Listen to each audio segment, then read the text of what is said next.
Je suis Céline Siritellis et je suis coach parental.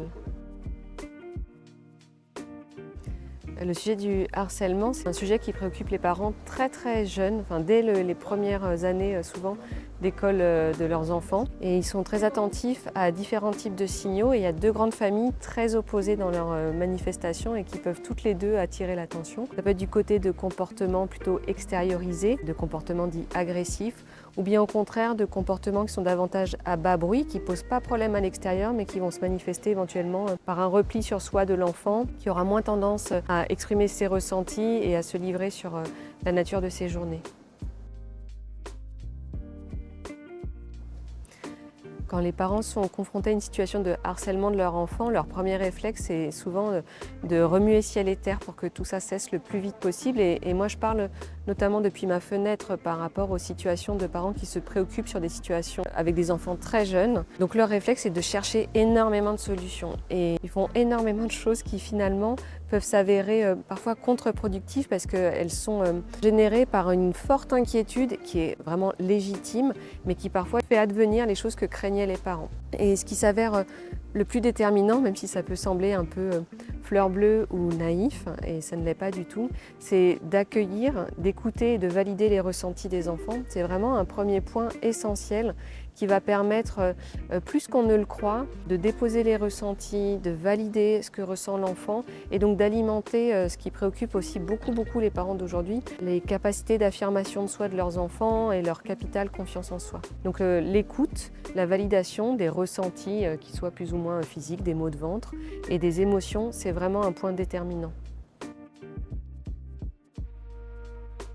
Quand ils sont confrontés à une situation de harcèlement pour leurs enfants, dans ce souci d'agir au plus vite pour que rien de grave ne se produise et que la souffrance, le mal-être de leur enfant cesse au plus vite, il peut y avoir le réflexe, et surtout chez les bons parents, de se dire on va aller voir les parents de l'autre enfant pour que ça s'arrête immédiatement et qu'ils briefent un peu cet enfant et que la situation stoppe.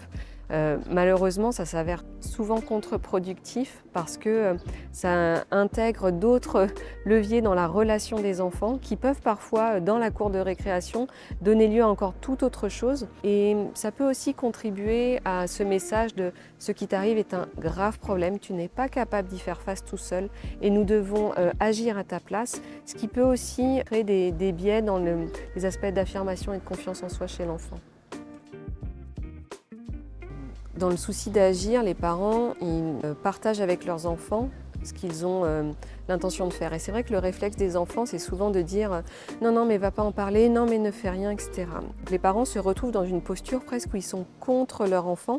Et ce qui aide le plus, c'est qu'ils puissent être à ses côtés, à côté de lui face au monde plutôt qu'entre le monde et lui.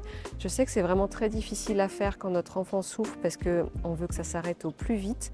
Mais souvent, c'est là qu'on garde assez de relations et de confiance avec l'enfant, même si ça ne va pas assez vite à nos yeux, pour pouvoir créer des conditions les plus protectrices possibles, alors que notre cœur de parent, il nous ferait aller très vite au front pour remuer ciel et terre et que ça s'arrête. Rester aux côtés de l'enfant, c'est la bulle de protection la plus soutenante pour eux.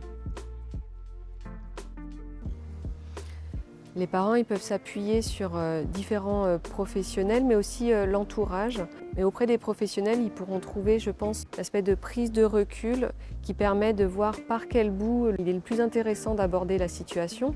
Bien sûr, si les relations sont de qualité avec l'équipe enseignante et les équipes pédagogiques, ce sera toujours précieux de pouvoir avancer collectivement. À défaut de trouver d'autres points d'appui, c'est important pour eux.